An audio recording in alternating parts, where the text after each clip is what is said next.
रिमझिम पाऊस आणि फॅमिली शॉपिंगची जबरदस्त क्रेज. श्री रमेश टेक्सटाइल मध्ये सुरू झालीये धमाकेदार मान्सून ऑफर. सणासुदीसाठी साड्यांचे असंख्य प्रकार, latest ladies wear, trendy men's wear आणि लहान मुलांचे कपडे, सर्व काही एका छताखाली, तेही सर्वोत्तम दर्जात. व्हरायटी भरपूर आणि किमती तुमच्या बजेट मध्ये. आजच या Shri Ramesh textile, police station जवळ, कराड, तासगाव रोड, पलूस.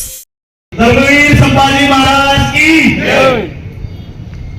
आज या ठिकाणी जो काही करवाडीचा जो जनसमुदाय आक्रोश मोर्चा या ठिकाणी आपण संयोजकांनी या ठिकाणी काढला, प्रथमतः आपल्या सर्वांचं या ठिकाणी खूप खूप स्वागत करतो. खरं सांगायचं तर सत्ताधाऱ्यांनी प्रशासनाला सोबत घेऊन हा पारदर्शक करवाडीचा जो मुद्दा आहे तो मांडायला पाहिजे होता. फक्त ग्रामपंचायतीची नगर परिषद आली म्हणून जर हा करवाढ केला असेल तर त्या गोष्टीचा या ठिकाणी जाहीर निषेध करतो. खरं सांगायचं तर नगर परिषद झाल्यापासून ते आजपर्यंत ज्या ज्या काही सुविधा आपण या ठिकाणी दिल्या त्याचा मुद्दा या ठिकाणी खरं तर मांडायला पाहिजे होता. तो कुठेही मांडताना हे सत्ताधारी दिसत नाही. आज बघायचं झालं तर सांगली जिल्ह्यामध्ये, सांगली जिल्ह्याची जी काही बाजारपेठ आहे त्याच्या खालोखाल जी बाजारपेठ वाढत असेल तर ती पलूसची बाजारपेठ वाढत आहे. तर अशा ठिकाणी या पलूसच्या बाजारपेठेमधला जो मुख्य रस्ता आपण जर बघितला तर मला सुद्धा आपल्याला सांगावं लागेल की कशा पद्धतीने हे सत्ताधारी प्रशासन काम करत आहे याचं एक गतिवंत उदाहरण या ठिकाणी आपल्याला बघायला मिळेल. आज पाणी सुविधा असतील, रस्ते सुविधा असेल, गटारे असतील, याच्या कशा पद्धतीने काम चालू आहे हे जर आपण बघितलं तर हे प्रशासनाचं जे काही काम चालू आहे ते आपल्या समोर दिसतंय. फक्त प्रशासनाची घरं भरायची म्हणून जर आपण प्रशासनाला हाताला धरून जरी करवाढ करत असाल तर याद राखा, आम्ही तुम्हाला हे करून देणार नाही.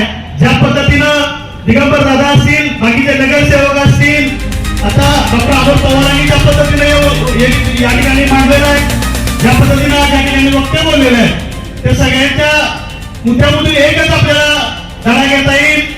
मला खरं सांगायचं आहे तर काही काँग्रेसचे अंतर्गत नेतेही म्हणतात की करवाढी चुकीची आहे, कारण की फक्त प्रशासनाच्या दबावाखाली येऊन आम्हाला हे गोष्टी कराव्या लागत आहेत. तर या ठिकाणी तुम्ही या ठिकाणी खऱ्या अर्थानं आज रस्त्यावरती यायला पाहिजे होतं, पण आज तुम्ही कुणाच्या तरी दबावाखाली त्या ठिकाणी करताय.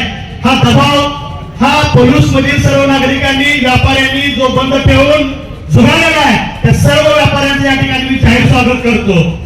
खरं सांगायचं तर आता दिगंबर दादांनी एक ऑडिओ क्लिप ऐकवली 5 कोटीचा निधी. दादा त्याच्याही पलीकडे जाऊन तुम्हाला सांगतो, ज्यावेळेस कोविड मध्ये उद्धवजी ठाकरे साहेबांचं सरकार होतं आणि त्या सरकारमध्ये 32.37 कोटी रुपयांची जी स्वतंत्र पाणी योजना पलूसला मंजूर करण्यात आली, त्या योजनेमध्ये आज सगळ्यात कोणतंही निधीच त्या ठिकाणी आज निघालेला नाही.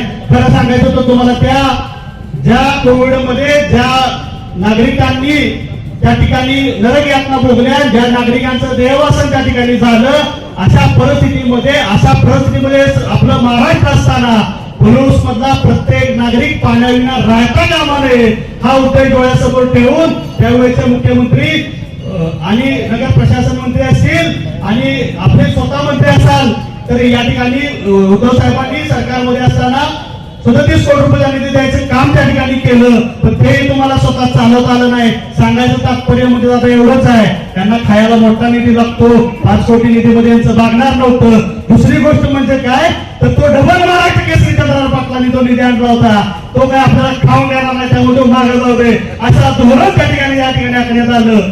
दुसरी गोष्ट तुम्हाला सांगायचं आहे की जरी आम्ही सत्तेत त्यांच्या बरोबर आहे, जरी त्या ठिकाणी असलो तरी आज हा करवाढ विरोधी समितीचा मोर्चा आहे म्हणून या ठिकाणी आम्ही या ठिकाणी उपस्थित राहिलेला आहे.